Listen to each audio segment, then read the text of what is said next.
Incumbent Republican David Valadao faces a challenge from Amanda Renteria in the June primary.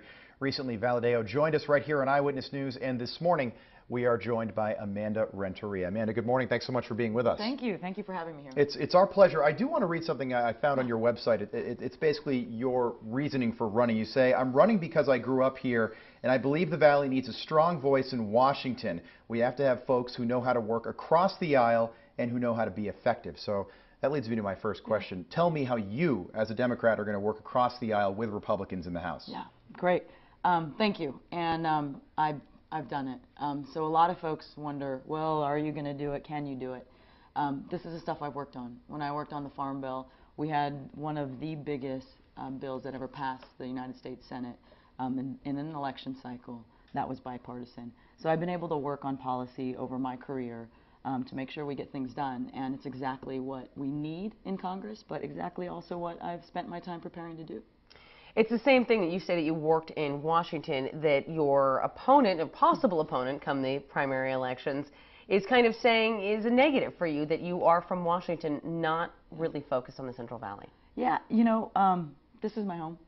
It's where I was born and raised, where my parents started out in the fields, and where I was married, baptized, you know, and I'm raising my kids here. So this is my home. So any question on that, I'd love to introduce them to my entire family that happens to be spread out across the district. Right, right. And I do want to talk about your past. You have you're very well educated.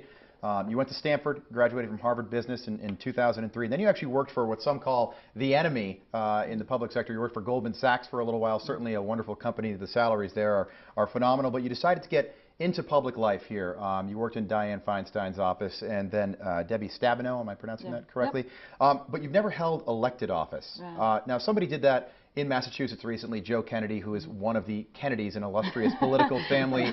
He's a Harvard graduate as well, and he had never held elected office. He was an assistant district attorney, and then he was elected to Congress. Now, your last name, Renteria, certainly doesn't carry that kind of clout here in the county. Tell us how you're going to overcome that hurdle, having never held elected office. And this is lofty, Congress. Yeah, you know, it's like everything in life. When you're, you know, the first woman out of my high school to go to Stanford, and really to have that good fortune, you work hard. There are no shortcuts, and that's what I do. I know I've got to work twice as hard. I know I've got to figure out a way to connect with folks and get my name out there, because Renteria or Renteria isn't quite Kennedy. Right. We've got to do everything we can do. And it's one of the things that we're going to keep doing, is meeting folks where they are, making sure that we're in places where everyone is, and doing it.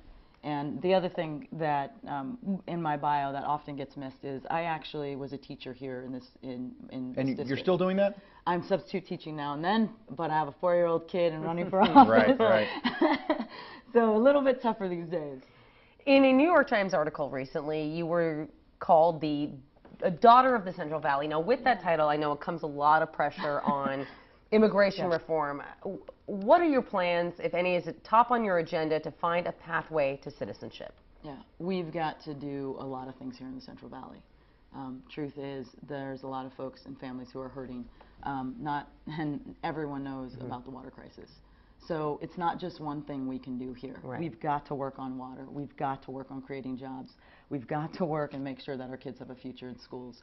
And we do have to make sure that all of our families can participate in the American dream. And that does mean fixing immigration. And I think both sides of the aisle, Republicans and Democrats, realize now this is an issue that we need to tackle, immigration reform. All right, so it seems like it's certainly on the national scale, Republican is kind of the hot party for Hispanics and people and Latinos, really. I mean, you look at Ted Cruz and Marco Rubio, those guys that could get their nomination for the Republican Party for the presidency.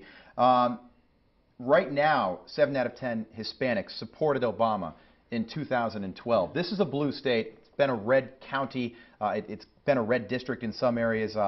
Latinos are the nation's most rapidly growing minority, and they're vastly underrepresented in Congress and in the House. How are you going to get these folks to vote? Yeah. You know, I think it's important to talk about all the different values that the community has, right? So it's immigration reform, but it's college access. It's making sure their kids can really achieve the American dream. And a lot of what we're doing on this campaign is really talking about the future of our kids.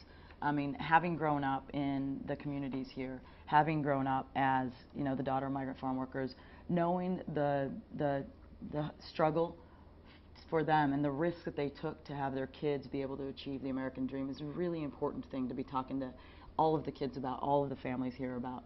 And part of making sure folks come out is we've got to be talking with them. Right. We've got to be going to those districts. We've got to be going to those communities. And we've got to talk about the fact that if I'm not in Congress, then at the moment we have someone who is cutting Pell Grants, who is cutting the California Dream Act and not giving opportunities to our kids. Right. And we got to make sure that folks know, what are you going to fight for when you get there? And for me, it's opportunity for all of our families. Yeah, 55% of the voters in this district are Hispanic. I'm sure you're well aware of that number. It seems like such a high number.